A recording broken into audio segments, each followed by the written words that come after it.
I'm with Renee Rouleau, and she is a 35-year celebrity esthetician. She has her own skincare line. Thank you so much for being on the podcast today. Thank you. I'm so happy our worlds are colliding here in Arizona. I know. And where are you originally from?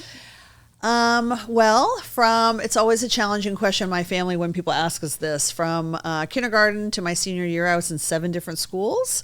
So primarily Minnesota, Boston, and Wisconsin. Okay. And then now I'm in Texas. So let's talk about your aesthetics career and where it all started, because you've been doing this for 35 years. That's a really long time. You're the OG in aesthetics, I always say. But let's hear about your story and where it all started. Yes. So my grandmother was a hairstylist, and she was also an entrepreneur, and she had the Powder Puff Beauty Shop in Wisconsin.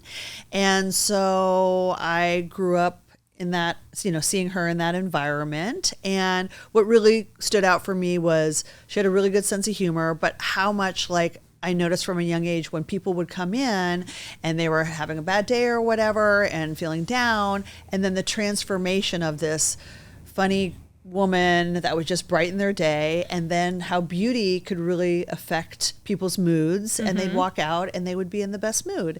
And so it was my mom. I knew that college wasn't my path, and it was my mom who said, you've always been into beauty, Renee. And because I have 2 other sisters, but I was the one that was just like the total beauty junkie. Yeah. And so she suggested that I follow in my grandmother's footsteps. And so I actually started out doing hair. But the salon I worked at, you started with you were the shampoo tech. Yeah. So my hands were so dry and raw, and this is 80s perm solution and all that kind of stuff. So my hands, I feel have never recovered. And and then you would start with kids cuts. And there is nothing that will challenge you more than giving a 2-year-old a haircut while he's sitting on his mom's lap, and you're basically about to cut the child's ear off because they're screaming. They don't sit still. Exactly. And I was okay, I'm out. I was tested, and I'm okay, that's it. But actually, the salon that I worked at, they actually had an esthetician there. And this was late 80s. And who knew what an esthetician was? How old were you, by the way? 19. Okay. And so they had a facial room. And I found that while I was, kind of starting out doing with the hair, I was always in the facial room and hanging out with the esthetician. And I was no, this is really interesting. And so I ended up then going to school to become an esthetician, came back to the salon and was an esthetician there for, I think, about 1.5 years. And then my coworker, she was 13 years older than me, and she always wanted to open up her own business. And, but she had 2 children and didn't want to do it by herself. And so she saw something in me, and we started Elizabeth Renee Aesthetics outside of Boston. And that was 1991. So I was 21 years old, being a business owner. Wow. We employed estheticians and had that for 5 years. Fun fact, everyone knows what the Fitzpatrick skin types are. She actually used to work for Dr. Fitzpatrick. Wow. And Dr. Fitzpatrick was actually a client of the hair salon. And maybe we can talk about it later, but I have a really fun Dr. Fitzpatrick story.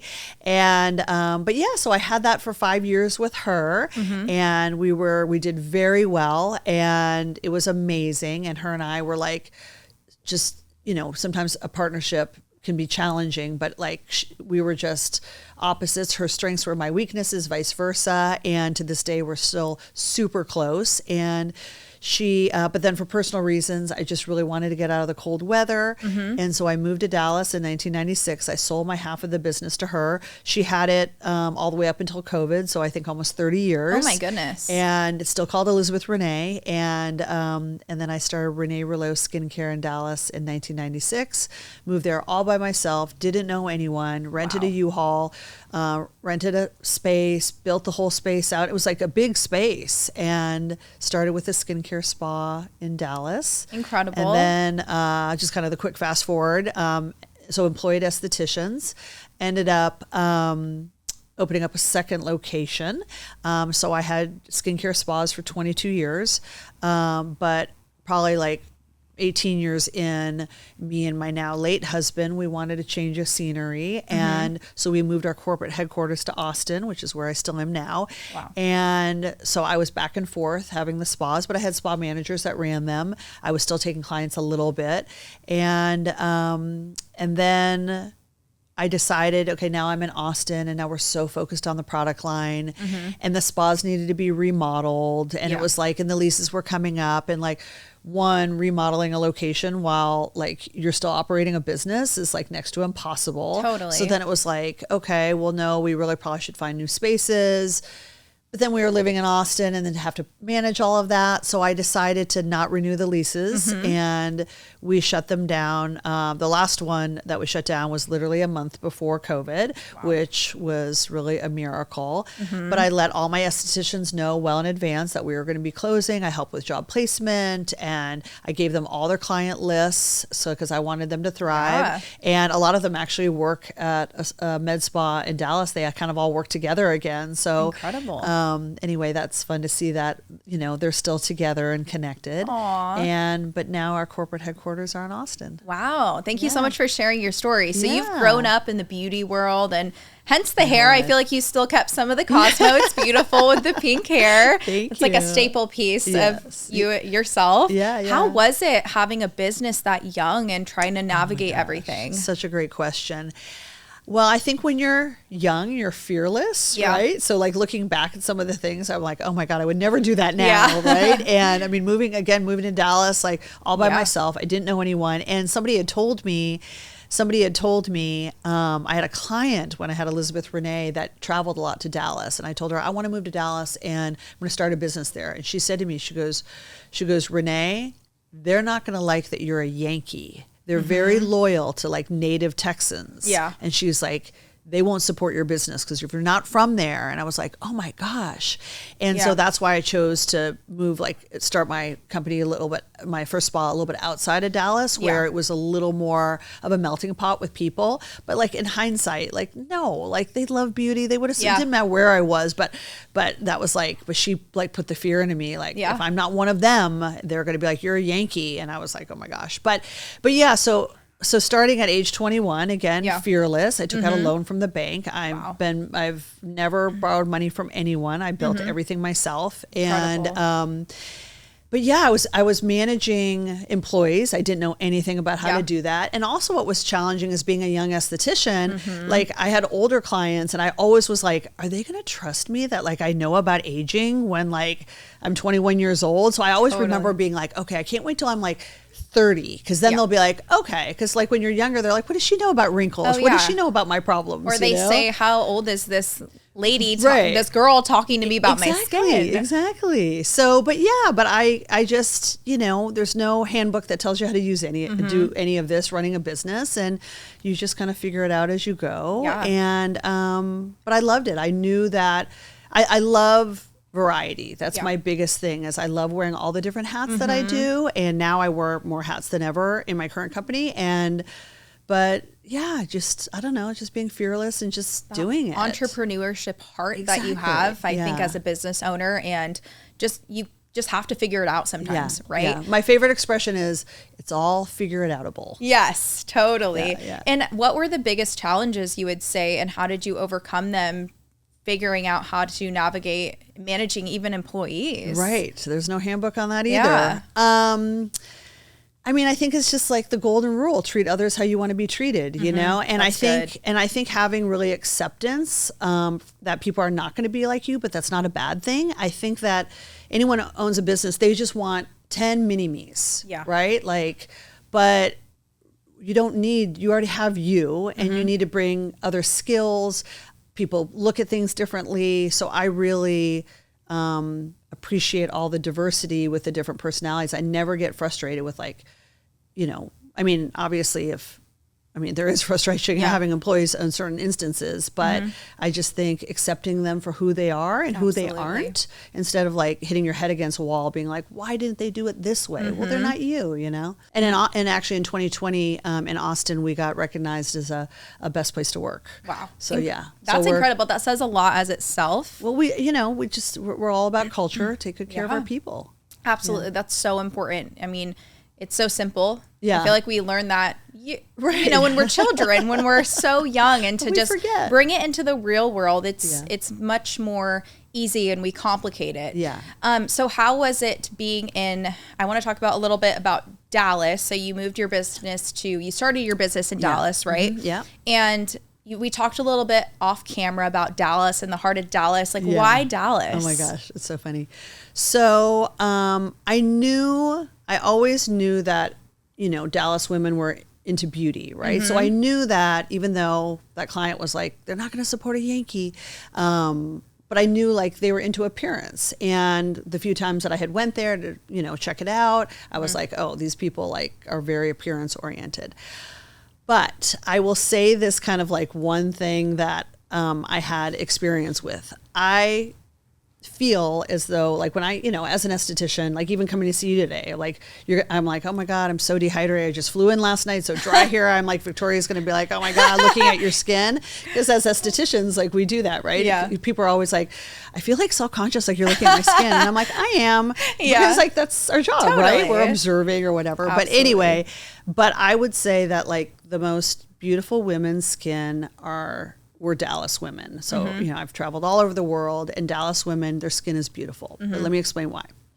So when I moved to Dallas when I was 26. So I had, I was 26 years old as an esthetician, and some of my clients were these older women, and they maybe were in their 60s or 70s, but when aging's really showing. And I'd be like, oh my God, like their skin is so beautiful. Like they're like, they literally look 20 years younger. And I was like, wow. So what I discovered was that, there's this expression in Dallas that I was told when I moved there, Dallas women don't go to the grocery store without their makeup on. Mm-hmm. So as we know, Southern women love makeup, right? I don't know where that came from, how that goes back in history, but like when I lived in Boston, like everyone's super natural. No one wears makeup there. Mm-hmm. Well, I realized that makeup was their saving grace to why their skin looks younger. Wow. Because these women who, at the time were in their 70s or, 60s, 70s, 80s, whatever, they grew up in the 50s. And back then, we didn't know that the sun was bad, right? You wouldn't wear a sunscreen moisturizer every day. Yeah. So what I determined was these clients, when they would come in to see me, they'd have their full face of makeup on. Mm-hmm. And then you give them a facial. And at the end, they would be in the bathroom for 20 minutes putting their face back on. Yeah. Right? So then I discovered that these women, also these older traditional women, Southern women, they would go to bed after their husbands, and then wake up before their husbands and put their face back on. So basically they had makeup on all the time. Wow. Well, in the 50s, the first makeup that was created was pancake makeup by Max Factor. Mm-hmm. Well, all foundation makeup, or in that case, pancake makeup, has zinc oxides in it, which is titanium dioxide, which is a sunscreen. Yeah. So if you're wearing makeup all daylight hours and never having bare-faced, all through the 1950s, the 60s, the 70s, the 80s. No wonder why they look so young, because they were wearing sunscreen without ever even realizing it, right? And that explained everything. So this is like, let me go on my little tangent about tinted moisturizers. So I've always seen these women. So I always knew that wearing foundation wasn't a way of like hiding my skin. It was an extension of your skincare routine. It's like an insurance policy to make sure that your sunscreen is holding up. Yeah. So tinted moisturizers, they try to be a 3-in-1. It's your moisturizer, your sunscreen, and your foundation in one. Who doesn't love an easy 3-in-1 product? Yeah. Well, I think about it like nail polish. If someone's like, oh, this is your base coat, your color, and your top coat all in one. No, that doesn't work. It's going to chip. There's no staying power. It's not going to look good. The polish won't be, the color won't be opaque. Like, good luck, right? Such a good analogy. So basically, this is my skincare manicure. So your vitamin C serum is your base coat, and your I like a sunscreen moisturizer. I use just one product. It's in my line, but a sunscreen moisturizer is one step. So that's your 2 colors of polish of color, or 2 coats of color, and then And then your top coat is your foundation makeup. Right? Yeah. And so that's how I recommend everyone to use it. Wear foundation every day. Now, obviously, you're going to want to find one for your skin type, especially for acne prone skin. It can be challenging. But that's my recipe for how to ensure that your skin stays protected during the day. Because as we know, why the skin ages, it's not cigarette smoking, it's not alcohol, it is not genetics. The number one reason why the skin ages is because of UV light seeing your skin. Even right now, there's a light coming in here. It can penetrate, the aging rays penetrate through windows. Exactly. So anyway, Wow. Well, I'm going to start wearing makeup every single day. It's your friend. It's an insurance policy to give additional sun protection so you'll age better. No wonder you have such beautiful skin. Do you wear makeup every single day? Every single day. Wow.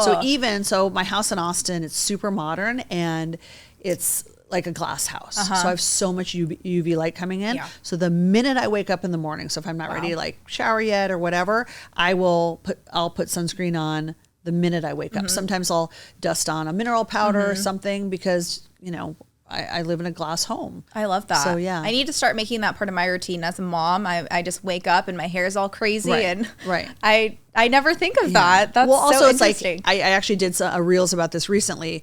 I don't like when I hear experts say never leave the house without sunscreen. And it's like, wait a minute. Like if you have windows in your home, if you in the morning, if you don't have to turn on the lights in your home, where is that light coming from? It's your windows. And it can penetrate, again, the UVA rays can penetrate through glass. Our new motto is when you wake up, put on your sunscreen and your makeup. That's it. Like like if you do nothing else and you just do that, you're going to age like fine wine. Exactly. No, I love that. I've actually never heard that before. Yeah. So I think this is already such a fun podcast. It's so interesting. Thank you so much for sharing that. Yeah. So I want to talk about 35 years in the industry. This is something that when you were first getting into aesthetics, what did advanced education look like? How did you learn about skincare and ingredients? Yeah. So I always go back to the old, like all the magazines. So like Dermascope and Skin Inc. Actually, Dermascope's having their 50th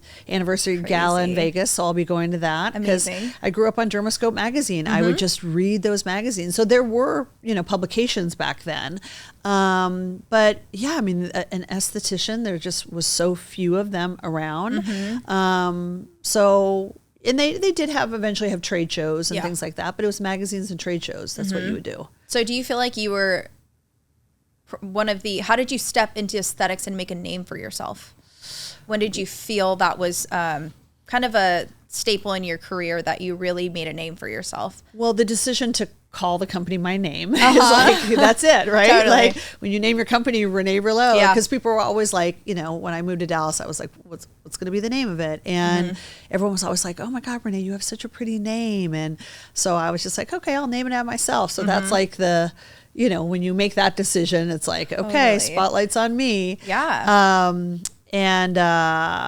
But yeah, so that's, so then naturally when you name the company after yourself, people want to say, who's Renee? Yeah, right? Absolutely. So that kind of just puts you front and center. And you have a amazing social presence. I love your Instagram. How have you found a lot of success with your skincare line on Instagram?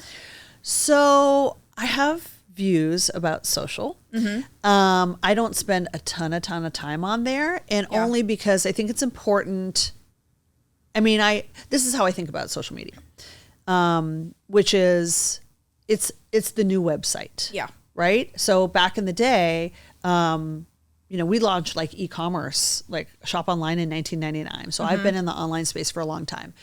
But back in the day, or kind of recently, but people go, oh, do you have if you're meeting someone, right? Oh, do you have a website? Right. That's always what it was. Yeah. What do they say now? Do you have Instagram? Exactly. Right. So that's your new website, right? So you have to have something on there to have a presence, right? So you have to post enough so that when someone does, they still think you're in business, right? If they're like, oh, they haven't posted in 4 months, are they still, even in business? Yeah. So you have to post enough, but I think you have to really evaluate, what am I getting from this? Exactly. Right? There's a lot of FOMO. You see everyone else posting, so you should be posting, and you are competing against an algorithm for which no one will ever tell you how to I mean, there's no recipe for it, right? Like there's no, people be like, oh, this is the formula. Yes. No, I'm sorry. I'm telling you, that's not how it works. And so I think it's really important to be mindful. What are you getting from it, right? And how the algorithm works, as us estheticians know, they pair you up, right? Oh, you follow people's, estheticians, and you like skincare content. So your followers are going to be your peers that way too. So like you have to say to yourself, like, if you have a practice, you're like, are you actually getting clients from it? Yes, right? Exactly. Now, your clients do want to see you talking about skin, like, oh, I learned something new that I didn't learn in the treatment room. So it's that continuing education. Exactly. But I just always, I always tell estheticians, just be mindful, of really being like, am I actually getting something from this? Like, is this moving the needle for what my goals are? Exactly. Now, if you're trying to be an online influencer, different story. Exactly. But I mean, getting a client on your treatment bed, like, is this working? Yeah, I think a lot of people correlate followers with clients, and that's not the case. I tell everybody that. I scream that from the rooftops. I'm like, you have to have a plan, because Instagram, like you said, will start pushing out your content to other estheticians in the space. Right. So again, having a goal with social media and being intentional, I think, is really smart. Yeah, because it takes a long time. Yeah, right. I mean, exactly. Putting together, a reels, that takes a long time. What are you putting your energy into it? What are you getting out of it? Right. Exactly. It's really important. So social media has obviously changed within the last 35 years. What else has changed? What's the biggest thing you've seen change in the industry? The awareness of what an esthetician is. When I started, getting a facial was for ladies who lunch. Yeah. It was just like women with just money and time on their hands. And it was just a source of entertainment for them, like make my skin feel good. And now, we were really kind of on our own. We didn't, there just wasn't awareness. Yeah. There wasn't, as much education. And we were also not very well respected by dermatologists. The general thing that was always told to me back then was, oh, well, if you just want to have something fluffy and have someone put moisturizer on your face, then sure, go see an esthetician. But we were never seen as someone that we weren't taken seriously. Yeah.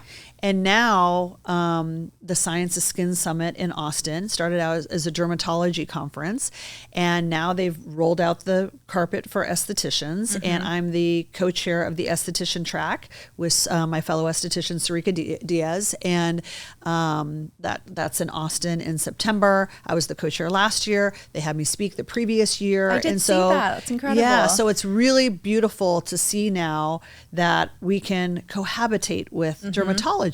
Right. Yeah. And we are aware of what each person does, right? Exactly. We both play a role. But it's really nice that we all, at the end of the day, we're all here to make our clients, our clients and patients more confident in their skin, helping them resolve some of the concerns they have. And it's really beautiful for us to see that we, work together. Yeah. But I also make it perfectly clear that I always say this: we do what dermatologists don't. Yes. What skincare influencers can't. Exactly. They don't touch skin. They don't feel skin. They don't have the hours of conversations that an esthetician does. Exactly. So I will say this until my grave, that if you want to get results for your skin, you see an esthetician. That's it. And again, everyone else plays their part. Yeah. But again, they do not touch skin. They do not feel skin. Yeah. That's how we know skin.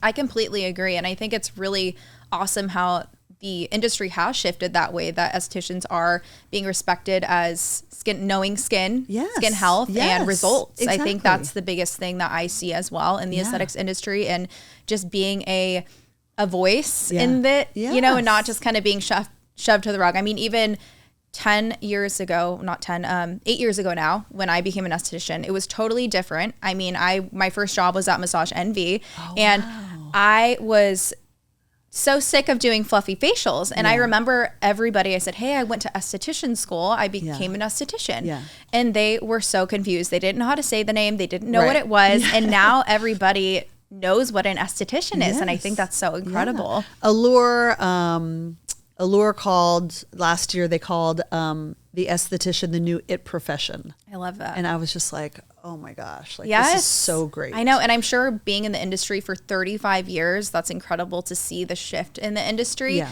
Have you seen any like negative impacts in the industry, or has it mostly been positive? No, it's been really positive. I mean, I just feel like, you know, we get the respect that we deserve, you know, that people really see us as somebody that, you know, they'll want to see and help with their skin and be part of their skin journey. I love that. Yeah. So I want to talk about celebrity, since we're talking about like the shifts and the changes of the industry. So off camera, you told me you've been doing Sabrina Carpenter's facials for 10 years. That's insane. So can you kind of just talk about how that started and what that looks like? Yeah.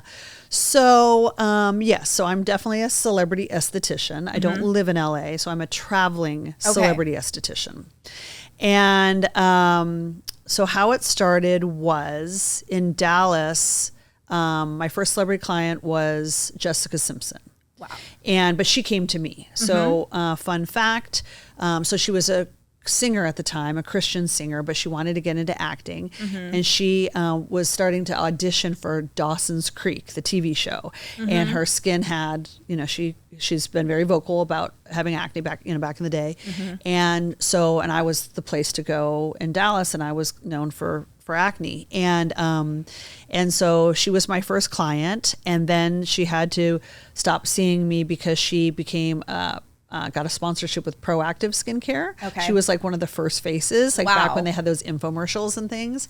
So anyway, so she had to stop coming to me, and then like sometime afterward, like I don't even know, I don't even remember where it was published, but somehow the word got out that she was actually taking Accutane, because Proactive was huge back then. It was this infomercial on TV, and she was taking Accutane, and word got out. And so like Proactive, I'm sure, was furious, because it's like, if our products work, why does our main face of our client have to take Accutane? But anyway, so, and then Demi Lovato lived in Dallas. Okay. And that's where she's from. And so this was like during her like Camp Rock and Sunny with the Chance days and you know, all that. And so I managed to just find online or something her manager, and I just simply emailed her manager. And this is like always my tip I always give to people, like, if you don't ask, you don't get. Exactly. Like, just like someone can just say no, but you have to like just put yourself out there. So literally just a simple email saying, hey, I'm this esthetician here in Dallas, and you know, I know Demi spends a lot of time here. Would she like a facial? And they said yes, she would love a facial. So I did a house call to her home, and oh my God, I'm sorry to actually get teared up. Aww. And that was 16 years ago. Wow. And I just gave her, oh my God, sorry, I didn't expect this to come.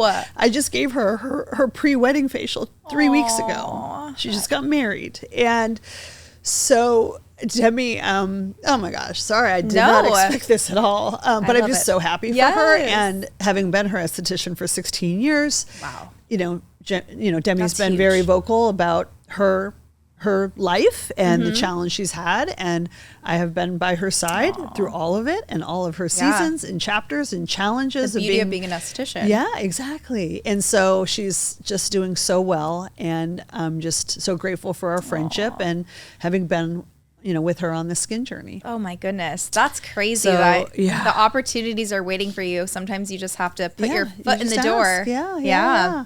So then what happened was she moved to LA, and so then I was out seeing her in LA. And then at that point, like, Sabrina Carpenter started coming to me because it was a referral from Demi's mom. So Demi's sister was doing some stuff with Disney, and Sabrina Carpenter was in Disney, and Sabrina was having challenges with her skin, and Demi's mom was like, oh my God, you need to go to Demi's esthetician. She totally transformed her skin. So that was word of mouth, you know. So she came to me. And then Lily Reinhart just was having challenges with her skin and has been very vocal about that as well. And just started a new skincare line actually. And she just DM'd me and was like, I heard you're the girl to go to for adult acne and I'm having some challenges. So then Lily referred me all the Riverdale girls, so Madeleine Pesch and Cami Mendez and Vanessa Morgan. And then Lily referred Kiki Palmer to me. So anyway, so just kind of word of mouth. And I've done a ton of other people through the years, like Emma Roberts and Patrick Dempsey and Lisa Rinna. And I mean, just because being out in LA, just kind of like where we kind of travel and I'd meet celebrities when I was there and whatnot. So yeah, so I've been spending time in LA for, like 16 years and would work out of either a hotel room. For a couple of years, I rented a room at a hotel spa and then now I do house calls. Wow. How does that work being a celebrity esthetician? Do you bring all of your supplies? Is it as far as travel goes? Yeah. So the hotel spa that I worked at, and then eventually I would just go up, rent a hotel room and take them out of there. But to this day, they still store all my equipment. Oh my goodness. So yeah. So I'm just like pay off the bellman to like just keep my stuff. And so I have a whole set of equipment there. But if I'm on the road, when Sabrina travels on tour last year, so I would just bring what was in my suitcase. Okay. And the big thing, this is what I always tell estheticians as well. Like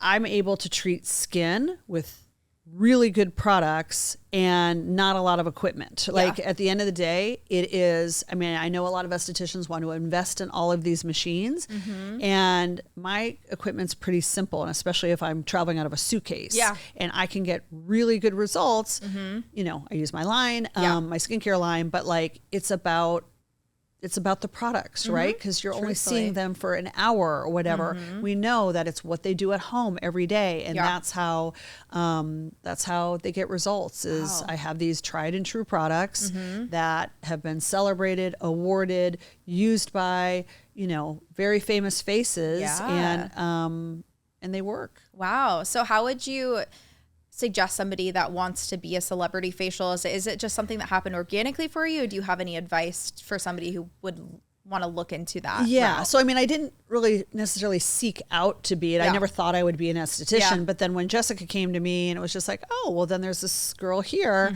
So I think the thing to recognize is that, it's not like you're going to reach out to a celebrity. like Demi was at the very start of her career then, right? If you reached out to somebody of that caliber now, you'll never be able to get in touch with them. They already have their people. So you have to kind of go for like the up and comers. So those are the people that like don't have their people, right? And you're kind of like reaching out to them because, they're no one really knows who they are that much, right? So, Sabrina, 10 years, I started with her when she was, 15. Yeah. So, and she was in Disney, so she, was on camera. But yeah, I think that's the thing. It's like a long road because, and the more famous they get, their circle of who they trust becomes smaller. Yes. So they're not going to let in a stranger because, I know my celebrity clients are like, hey, Renee has been with me since I wasn't a household name. Yeah. And that's loyalty, right? Exactly. And so I think, if you can find like a little up and comer somewhere and then just stick with them and stay loyal to them, then, if all goes well, which has been the case for me, when they make it and now they're being interviewed all the time, they're mentioning your products and how they work and you as their esthetician. That's amazing. I remember growing up watching Camp Rock. Yes. So that's of crazy course. hearing you say that about her and just how you started with her so young. And it's just really amazing to see the journey that you're able to create and these relationships that you're able to build with your clients and how you never know what one opportunity can bring and the lifelong years that you can be with somebody until they get married, until they are on their first pop show. It's incredible. It's incredible to see. So what does that look like when you're doing their facials? Is it typically before an event or is it monthly? Oh gosh, no rhyme or reason. Okay. A lot of times it's when they have downtime. Okay. Because, we're doing a lot of extractions. They don't want to be red. So it just depends, like Demi, the Grammys. And so usually that's, or like her wedding, it's 2 days before. So it just depends. Or when they need me, I'm on speed dial. Like literally, I mean, I'll usually do day trips to LA now where I literally just fly in, see them and turn around and go back to Austin. So just being on speed dial, like, I mean, that's the thing too, like being a celebrity esthetician, like you're there for their schedule, right? So it's not, I can't be like, oh, this is when I can see you. It's like, no, like you have to. I need you. Right. Yeah. And then, I mean, one time, I flew out to LA, I had just landed and the client's like, oh, now I can't come. So I just literally booked a flight 2 hours later and went home. Wow. So, I mean, that's the challenge of not living there, right? Yeah, exactly. And that's another thing too, their schedules are so chaotic. So expect them to always be late. Yeah. Expect them to always cancel. So like, it's not, there's a lot of waiting around. There's you have to be at their beck and call. Yeah. And you have to be okay with doing that. So yeah. Yeah. And how do you manage that with your schedule? Since I know you have a skincare line, I want to talk about your line and how you got into that. Yeah. When did you start Renee Rouleau? So my journey as an esthetician began with one simple question, which is, if you don't know your skin type, are you even getting results? And as estheticians, so like we go to school, we learn dry, normal, and oily. I mean, I haven't been to school in forever. I'm not sure if it's still that, but you learn Fitzpatrick skin type and then just like basic skin types, right? And then you become an esthetician and all of a sudden you're like, oh, wait a minute. Like they didn't teach about this type of skin in school, right? So the one example I always use is adult acne, right? Like, okay, acne, sure, teens, but what if you're a 25-year-old girl and you're still getting like hormonal breakouts, but maybe it's only like once a week or something, right? It's like, oh, well, what skin type is this? Somebody that's, now wants to focus on preventative aging, healthy aging, but hey, I'm not out of the woods with my breakouts yet. Exactly. What skin type is that? Like what kind of skincare routine is that? Yeah. So what I did was, the salon that I worked at, she sold one skincare line. And I was like, okay, there's not enough options here. There's literally like 2 cleansers. Yeah. So I convinced her that I could sell more if she brought in a second line, eventually a third line. Yeah. So just like us estheticians do, we curate, right? We have a lot of lines and we curate. Exactly. And so when I started Renee Rouleau, I said there has to be something better than this. And so by this time I'd already been an esthetician for 7 years, and I determined there were 9 types of skin. So when I started Renee Rouleau, I started my journey of creating a skincare line based on 9 distinct skin types. So people can go to reneerouleau.com, take our skin type quiz. We're actually launching our new quiz in the next, I think, 5 weeks. And the new quiz is going to be so good. But anyway, and they can get put into one of the 9 skin types. And then they get a curated routine, all from the Renee Rouleau line based on these 9 skin types. Great.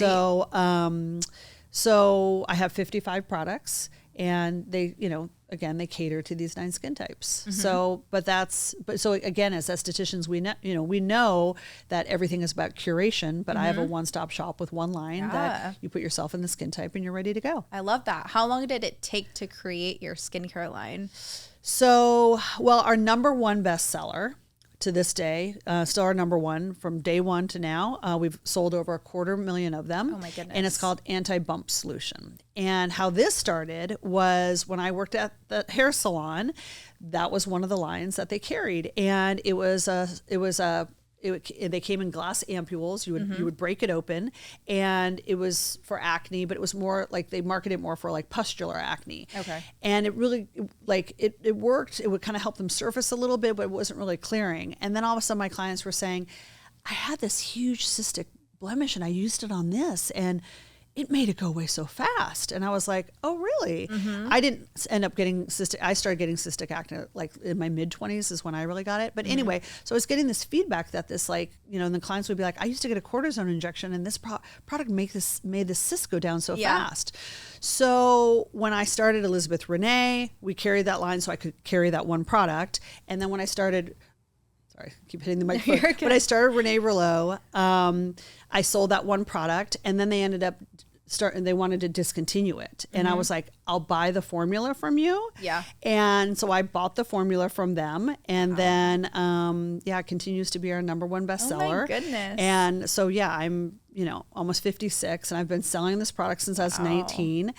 And it's such a miracle product. Oh my like gosh. we sell more of that than anything else. Again, well, because it's like, what's out there for those hard, sore, cystic knots? Nothing. Exactly. Right? You either just have to live go in on the pain. and some of those can last for 2 weeks. So that's like our holy grail product. Oh my goodness. Clients are just, it works really well. But Wow. and literally I have 35 plus years of experience of selling this product. Like, oh my gosh. So you've been formulating and everything for 35 so years. Yeah. So then when I started Renee Rouleau, so back then and, not 35, but Yeah. a long time. A long time. Back then there was no such thing as like an indie brand. Right. So, so trying to find a lab that will do small minimums. And again, I wanted products for 9 skin types. I couldn't just have 10 products, right? Again, today we have 55 products. So I would try to find these labs that would work with small minimums and they just wouldn't. And so I had to do like private label back in the day. And then sometimes they would modify your formula a little bit if you wanted to, but in the early day it was private label. Yeah. Now fast forward, there's tons of private label companies. So it's very easy to start a skincare line if you want to. Yeah. But then eventually as I grew, I found a lab that I begged them and to take a chance on me. And then I could move into custom formulation. Wow. And custom formulation is really where it's at because you get to make it exactly how you want it. You know, it's your own recipe. So but it's also still hard because of the 9 skin types, certain skin types are less popular than others, but you have to have them. Exactly. If I'm going to say, hey, we have something for every skin type. So inventory, it's managing that inventory to make sure that like, okay, this is a lower mover for us, not because it doesn't work well. It's just because not that many people have this skin situation. Exactly. So so it's always a challenge, with our supply chain, managing our inventory. Have you ever discontinued a product because of that reason, or have you always had every single product? Yeah, discontinued. Well, if we discontinue a product, it's more because I'm updating something, modernizing something, and we're always updating formulas because I've been in business for almost 29 years. So like, as regulatory, the regulatory, processes change, new ingredients. I like to be excited. I like new fun toys and new bells and whistles. But sometimes we're consolidating things. We're always looking at like, okay, do we really need to have this product? So it's always something we're working on. And I've talked to a few professionals now that have started their own skincare line. I think that there's a lot of cost that goes into it that people don't think about or they don't know about. Is it a big investment starting your own skincare line? If you're going to do custom formulas, yes. If you are just doing private label, so for those of you who don't know, private label or white label is labs that already have the formulas ready to go, So all you have to do is supply your packaging and they will fill it for you, and they'll have minimums. I don't know what they are these days, and so it's very, very easy, right? And your client would never know that it's not a custom formula, right? So then plan B is you could contact a private label company and they'll say, okay, we have this great cleanser, and you'll say, well, can you modify it for me? I would like to I love this cleanser, but I would like to have XYZ added to it, or a scent or something. Gotcha. So that is like, that's considered custom, but not really custom. Yes. And then, and I've done that back in the day, many, many years ago. But a true custom formula is, when I'm, in my bed at night, just dreaming of like my next product, like what's missing? Exactly. What do I want it to feel like, smell like? It's a full custom formula. So with that, it's very expensive to do testing. It takes a long time. You're like, sometimes what ingredient is keeping me up at night? Exactly, right? That I want to get my hands on. But like sometimes it will take us 3 years to create a product. Wow. So I can't chase trends. Totally. Because it's like, okay, by 3 years, not that I have all sorts of opinions on trends anyway, as we all do as estheticians, but so I can't chase trends because sometimes it will take me 3 years by the time I'm tested, go through all the testing, all all the, all of that. So stability testing, all of that. So, but my favorite thing is creating products. Like like the funnest part of my job. So I have not, while I didn't go to college, I have taken cosmetic chemistry courses at UCLA. So I'm very well versed in formulation.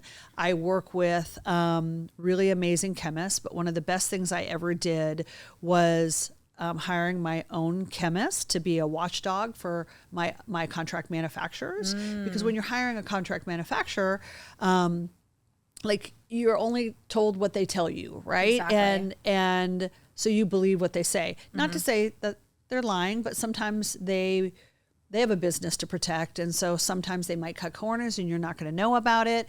And so I have my own chemist that is like a bulldog to make sure that they're giving accurate information, that they're not cutting corners. I mean, there is no stone unturned when we create a product to make sure that it's going to deliver the results that I say it's going to. And, but that was like the best thing I did, because I soon realized once I had her on board that some people weren't being truthful.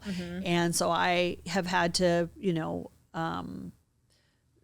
phase out of certain vendors, contract manufacturers, because, they weren't being truthful. Totally. So, yeah. And you treat a lot of acne. So you've been doing a lot of acne with your celebrity, doing celebrity facials. Yeah. What are your favorite products for acne? Is this your favorite skin type to treat? It is, because as estheticians, I mean, that's what we do that derms don't. Exactly. Now, obviously we know derms deal with acne, but how do they deal with acne? Write you a prescription. So, or actually, but it's writing a prescription, right? Exactly. A derm's not sitting there and doing extractions. Exactly. You know what I mean? I mean, they can. Come in, let me write you and get out. Dr. Pimple Popper. Yeah. I mean, she's doing extractions, exactly. right? But big ones, right? Real big ones. But they're not.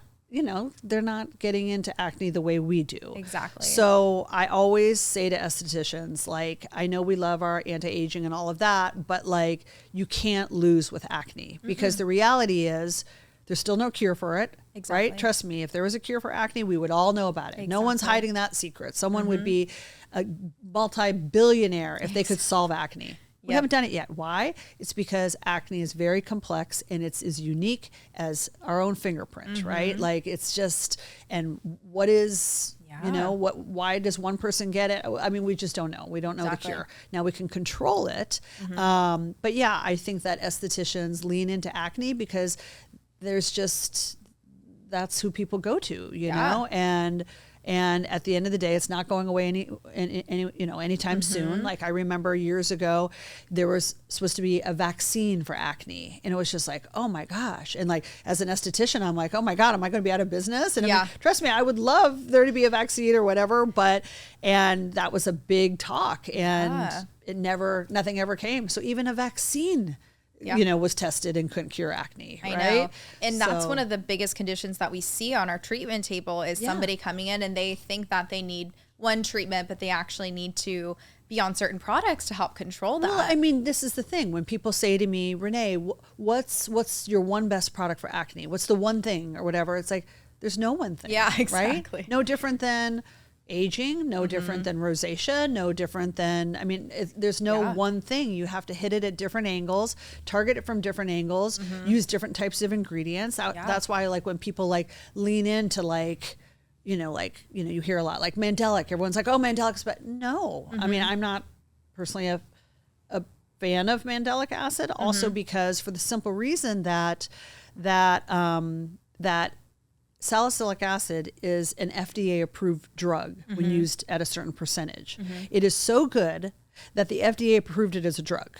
Wow. If Mandelic was so good, someone would have petitioned to get it, approved as a drug. Yeah. And that has not happened yet. Now, that's not to say it's not beneficial, but again, if something is an FDA approved drug and made the monograph, like, it works. So interesting, because I love Mandelic. Yeah, but what are your favorite ingredients? So, one of our products is called Rapid Response Detox Mask, and it is a hydrating gel-based mask. And one of the things that has changed for me being an esthetician is how we treat acne. Yeah. Back in the day, it was just drying. That's what it was. You just dried out the skin and you hoped, something would work. Benzoyl peroxide, all of that.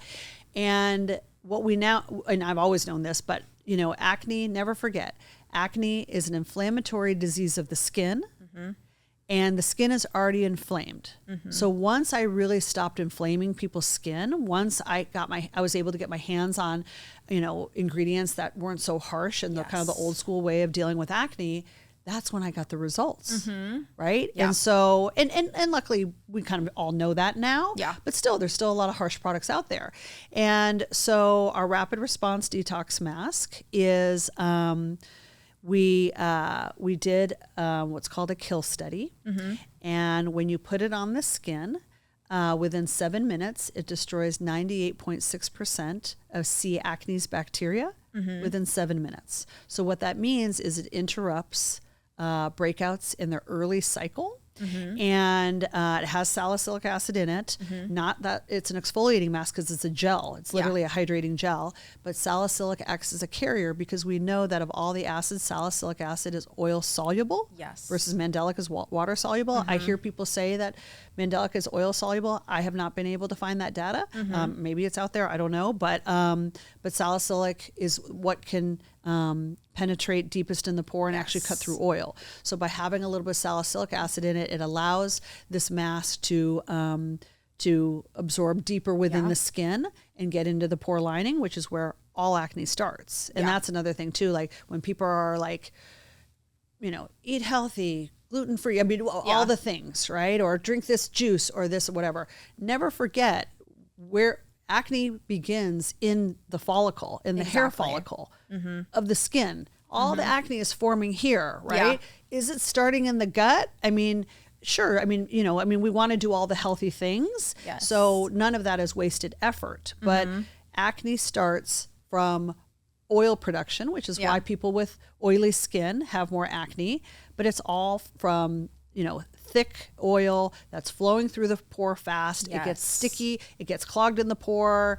It's all happening here. This is where we need to treat the acne. Yeah. So. I love salicylic. That's that one, like you said, really gets deep in that pore. It works. Yeah, and it works great. And it's also like some people are like, oh, but it's so drying. No, not how you formulate with it. It depends on how you, if it's a spot treatment and you're adding drying things, that's a different story. Exactly. But, we have several leave-on acid serums with salicylic acid. The one for adult acne only has 1%. Yeah. And then more for the and teens or whatever. It's how you use it too, obviously how you're being directed, and then really just balancing it with hydration. I think, like you said, back in the day, drying out acne, and now it's really awesome to see how skin health and how hydration is really being emphasized. Skin barrier. Yeah, it's so important that health is the key to healthy skin. And then from there, we can add in these actives and all these great products. Yeah. And but this mask is a gel mask. Like it's like super hydrating, yet it is so powerful. Totally. To answer your question of the ingredients, it's a combination of tea tree and manuka, not manuka honey, but manuka from the tree. Yeah. So not the honeycomb. Amazing. I love that. Yeah. What are your thoughts on benzoyl peroxide? I used it all the time as a teenager. I had really bad back acne. So my experience with acne was back acne as a teenager, cystic acne in my mid-20s. And so like in high school, like all my sweatshirts were all like bleached halfway because I was always using benzoyl peroxide on my back, and it would bleach all my clothes. So I always had these like ombre two-tone kind of like clothes. It does bleach your clothing. Anyway, I think it works for the right type of acne, pustular, but you have to be really careful because it can be drying. So I don't currently have a product in my line with benzoyl peroxide because I have things that I find work much better. But benzoyl peroxide is also a drug, so it works. And I think that's the beauty again of, I think so many estheticians treat acne so differently, and it's not a one size fits all. We talk about that all the time. So having this arsenal of like different ingredients and products that you can pull from, and I love that about your line is having so many for all these different skin types. I think that's amazing. Well, because again, acne is, if you're getting 2 new breakouts a day or to a month, that's a very different journey that you're going to take your client on, you know? So, or somebody who breaks out, the only time is around their cycle, right? So I have things that I do, how to gear your skin up, knowing that we're about to get breakouts. Yeah, no, I love that. So I want to just wrap up the podcast with a fun story. I know that we talked a little bit about how you had to fire a client.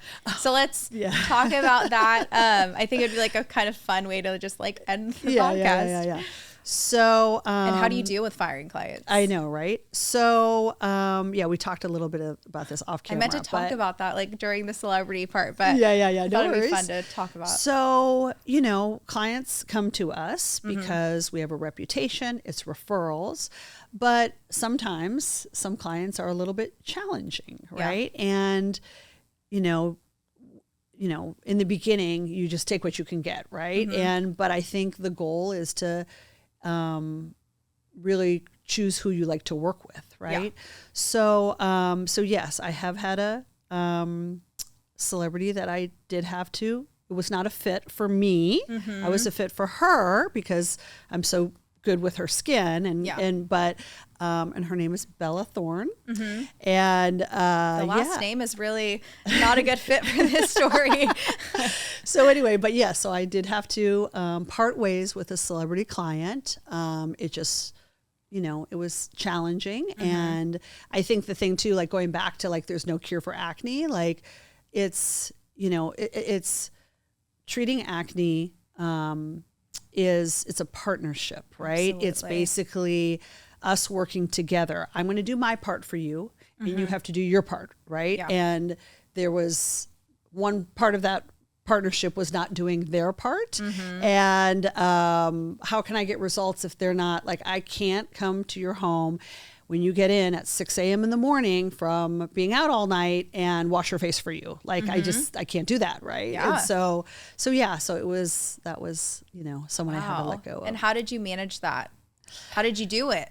I just kind of stopped responding. Okay. Yeah. I never had a conversation. Just like boundaries. Yeah. Just kind of like, okay, I'm going to slowly let this one go. But I have had to, like, back when I had my spas, I have had to tell people, like, this is no longer a fit. Yeah. It's hard. I think that's one of the, when you own your own business, especially when you're face to face and it's that one-on-one interaction, I mean, you got to do what's best for your mental health, and the respect, the boundaries thing is huge. I mean, not every client is meant to be your client, right? Exactly. Yeah. No, I mean, because it's a relationship. Exactly. I mean, it's a relationship. And I think that, and that's another thing, like, about hiring estheticians is it's good to hire estheticians that are not always like you either, because, like, sometimes when we hire people, it's like, no, we don't need them to be your girlfriend. Like, you interview someone and you're like, oh my God, we totally vibed. I want her to work for me. But, like, you want people also who are different than you, because all your clients have, that come to your practice, like, if you have employees, they have different personalities. Like, I'm a chattier esthetician, as I'm sure you can understand, where, like,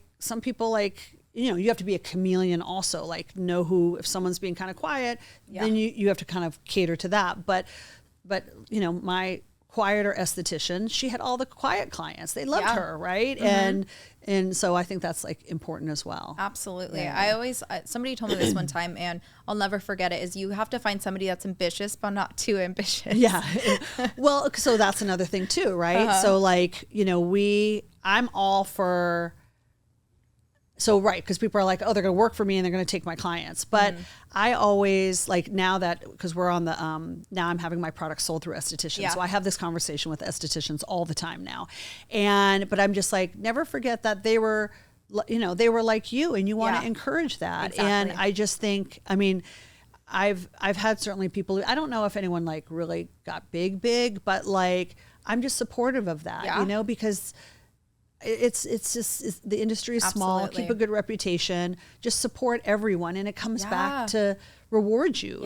Just be good. Just be a kind person. And does it sting when someone leaves and takes clients? Yes, but at the end of the day, like, I left somewhere and took my clients. You know what I mean? So it's like the circle of life. Yeah. And you're right. The esthetician community is so small, and you can't control what. I mean, I love that you're so supportive, and that's, like, my goal. If I ever hired somebody, is to let them kind of figure out, okay, like you said, I was once you. So you have to kind of let them fly. And the esthetician world is such a small community. It really is. I mean, it looks so big and you see, you know, bigger estheticians, but it all comes back. I mean, you always end up hearing stories and it's crazy how telephone, how it works, right? No, it's be a kind person and be supportive, and absolutely everybody's journey looks differently, and that's what makes it so special. No, for sure. And I love everything that you're doing for estheticians and your February experience event. Thank you. I mean, this is what's so exciting is, you know, bringing estheticians together, opportunities to learn and grow. And I just think, and again, I'm now kind of around estheticians again, and that's actually, you know, when I closed down my spas 5 years ago, I wasn't around estheticians anymore. And I really missed my people. And I was like, because now our corporate headquarters are in Austin, our warehouse, our whole marketing and office staff and all of that. But it was like, I was no longer around estheticians. And I was like, I want to get back to my people. And because I've been around you all my whole career. And so I knew I didn't want to open up spas again. I knew I didn't want to, you know, be in Sephora. That's not my path either. And I know how much I cherish estheticians. And I said, I'm finally going to say yes to having estheticians sell my line. I had said no for years. Candace Marino, the LA Facialist, she's the first person I called because she had been asking me for years. And I said, I've made a decision to now allow the people who I feel should best represent my line, which are estheticians. Would you like to take on my line? And she was like, done. Placed her order the same day. Wow. She's like, let's go. She knew exactly which product she was going to order. Wow. And anyway, but it's been so fun. We started it last year. We have 40 pro partners. So far, I'm being super organic about it. And I'm the one training everybody. And we are doing also an in-person event as well in Austin. When is yours? I'm still working on it, but I'm going to do 2 this fall in Austin. But people will get access to me and learn everything. And that's the thing, having done this for so long, and that's another thing too. Like I'm in kind of thinking about my legacy time of my career, which is like, I can't go to the grave without sharing all of this knowledge. Like I've just seen too much, done too much. I've done everything. I've been an employer. I'm a product developer, celebrity esthetician, mentors. There's nothing in this industry I haven't touched. Your journey is so inspiring. And I am so, it's been amazing to hear your story. And I mean, just the whole, how you're stepping into community with other estheticians. Again, we kind of talked about, it can be, again, so isolating in the space, and as much community as we can get, the better. Right. And I'm so excited. I'm going to start my pro account with you. I'm excited. Well, I hope so. I don't know what the requirements are, but okay, we'll talk after. Yeah, absolutely. Yes. I just appreciate you sharing your story and hearing just how you formulated and how much love and care you've put into all your products and your whole line.